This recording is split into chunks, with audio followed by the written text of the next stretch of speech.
Усіх вітаємо, любі друзі, в цьому випуску. Забарний залишає ПСЖ та повертається в АПЛ. У Динамо зірвався топ-трансфер через грошей, яких немає.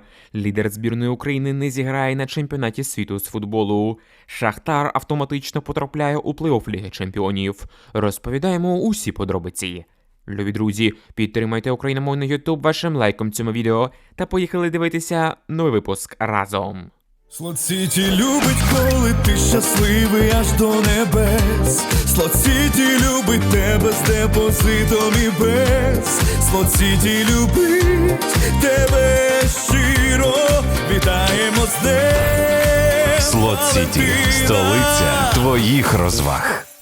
У Динамо зірвався трансфер легіонера. Ігор Суркіс відмовився платити необхідні гроші. Київському Динамо не вдалося придбати талановитого венесуельського захисника Романа Девіса, який перебував на перегляді. За інформацією українського журналіста Ігоря Бурбаса, представники білосиніх зрештою не змогли домовитися з клубом Університет Централь Венесуела, якому належить контракт гравця.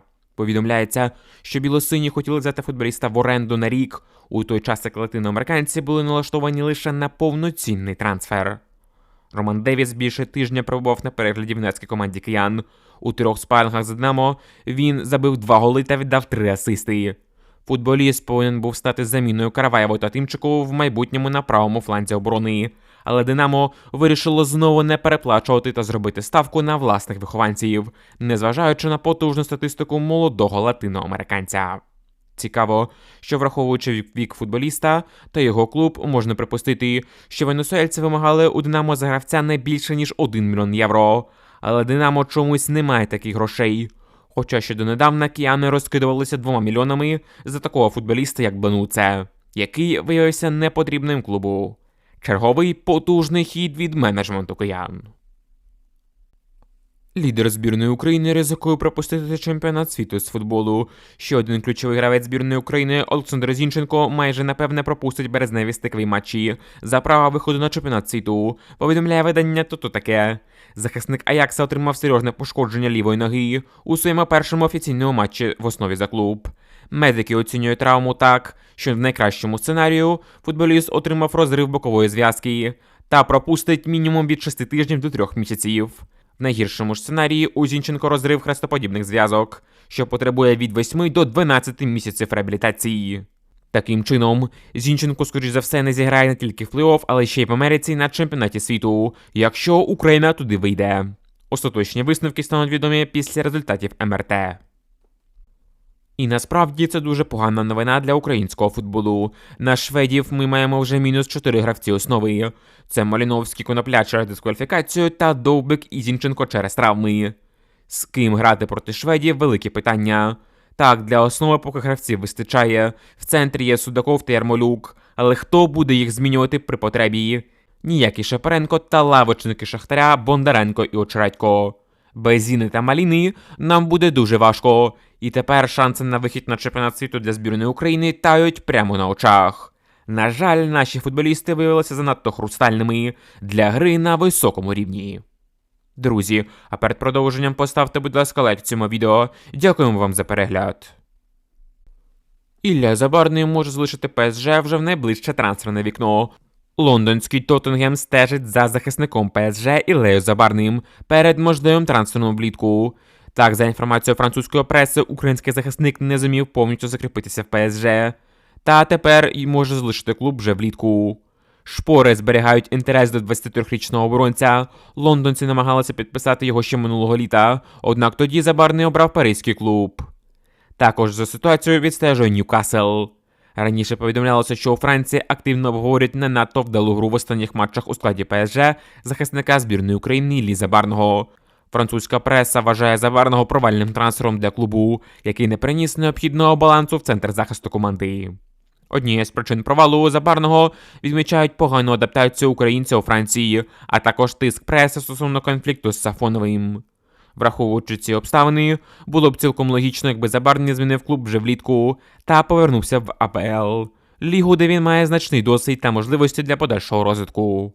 Хоча, безумовно, про усі ці проблеми потрібно було думати ще влітку, але тоді Забарний вибрав перспективний паризький проект, і, як ми бачимо, прогадав. Втім, Ілля ще дуже молодий, і в нього є час, щоб виправити усі проблеми та стати справді топ-захисником у якійсь іншій великій команді. Друзі, а яку команду ви порадили Забарному? Пишіть в коментарях нижче. Офіційно Чорноморець ухвалив рішення щодо Ярослава Ракицького. Одеський Чорноморець офіційно оголосив про припинення співпраці з колишнім захисником збірної України Ярославом Ракицьким. Моряки подякували досвідченому майстру і побажали гравцеві успіху в подальшій спортивній кар'єрі. Клуб повідомив, що виплатив усю зарплату футболісту та не має претензій до гравця. Тепер Ракицький буде шукати нову команду, наймовірніше за межами України. Футболістом зараз активно цікавляться топ-клуби Казахстану, і враховуючи, що вони здатні заплатити великі гроші, то для Ярослава це було б гарним завершенням кар'єри перед тим, як піти на пенсію. Шахтар націлився на гравця збірної України Ю-21. Донецький Шахтар цікавиться українським півзахисником Львівських Карпат Олегом Федором, повідомляє телеграм-канал Інсайд від Пасічника 2.0. При цьому, за інформацією джерела, чутки про інтерес гірників до іншого футболіста Левів, захисника Олексія Сича, не відповідають дійсності. Що стосується Федора, то на рахунку молодого 21-річного футболіста вже 49 матчів в українській прем'єр-лізі. І насправді інтерес до Федора є досить серйозним з боку Шахтаря, адже у клубі є проблеми з лімітом на легіонерів, та гірникам потрібні молоді талановиті українці. Федор – це один із них. І хоч він не до кінця поки зумів розкрутися в Карпатах, але в Русі це був топ-футболіст топ-рівня. Він має гарне бачення поля, вміє контролювати м'яч та добігати до зон завершення атак. Це так званий львівський Судаков, який точно знадобився Шахтарю, принаймні в УПЛ. Окрім Федора, Шахтар готує трансфер ще одного бразильця. 18-річний лівий вінгер Сантоса Матеос Шав'єр незабаром може опинитися в українській прем'єр-лізі. Про це повідомляє видання Diario de PEX. Інтерес до підписання футболіста виявляє Шахтар, представники якого цього тижня вже провели зустріч із представниками Шав'єра, на якій дали зрозуміти, що опрацьовують список із 4 молодих гравців, але саме вихованець Сантоса є для них пріоритетною кандидатурою. Інтерес до Шав'єра виявляють також інші європейські клуби, однак у лігах, де вони виступають, трансферне вікно вже зачинене, на відміну від України. Відзначимо, що Матео Шав'єр блискуче проявив себе цього року на Копіні, молодіжному Кубку Сан-Паулу, де забив 5 м'ячів у 5 матчах. За оцінками бразильських журналістів та вболівальників на форумах, треба відмітити, що Шав'єр – це найкращий випускник Академії Сантоса останніх років. Футболіст має гарний дриблінг та блискавучу техніку.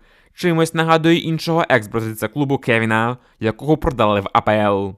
Переважно діє на лівому фланзі, але може зіграти на будь-якій позиції в атаці.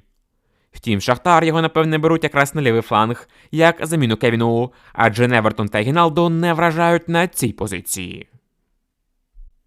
Опубліковано графік Єврокубків та представництва України в наступному сезоні. УЄФА опублікував календар європейських клубних турнірів 26-го року. Наступний сезон стартує 16 червня із жеребкування перших кваліфікаційних раундів у Лізі Чемпіонів, Лізі Європи та Лізі Конференції. Загалом Україну в Єврокубках представлятимуть 4 клуби. Переможець української прем'єр-ліги отримає путівку до першого кваліфікаційного раунду Ліги Чемпіонів. Для того, щоб вийти в групу Ліги Чемпіонів, українській команді потрібно буде пройти 4 суперників. Втім, тут є важливий нюанс. Якщо УПЛ виграє Шахтар, то гірники мають можливість напряму вийти як мінімум у раунд плей-офф Ліги Чемпіонів, тобто у 4-й раунд. Це може трапитися завдяки ребалансу Ліги Чемпіонів та високому клубному рейтингу гірників. Зараз Шахтар перебуває на 4-му місці серед усіх команд в Європі за цим рейтингом. І враховуючи, що у команди Турана ще багато ігор в Єврокубках, то Шахтар має усі шанси як мінімум обійти Копенгаген та Рейнджерс і зайняти 2-ге місце. До Олімпіакоса, звичайно, далеко, але навіть 2-ге місце дасть мінімум змогу грати в плей-офф. Якщо ж Олімпіакос не виграє чемпіонат Греції, то тоді Шахтар взагалі автоматично потрапить у групу Ліги Чемпіонів.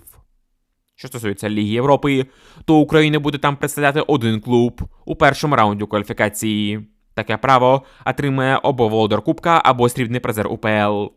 Тобто це буде або Динамо Київ, або ЛНЗ, або Металіст 1925, які ще грають у Кубку. І саме на харків'ян, які активно підсилюються цієї зими, було б цікаво подивитися в Єврокубках. Адже на Динамо ми вже не дивилися вдосталь за останні роки. У Лізі Конференції ми матимемо 2 команди, які стартуватимуть у 2-му раунді кваліфікації. Базова – це 2-та та 3-та команди УПЛ, тобто ЛНЗ та Полісся станом на зараз. Таким чином, українським клубам для потрапляння до основної сітки Ліги конференції потрібно буде пройти 3 суперників. Наші команди будуть несійними у цих раундах. Друзі, а кого б від України ви б хотіли побачити в Лізі Чемпіонів, Лізі Європи та Лізі конференції? Пишіть в коментарях нижче. А у нас на цьому все.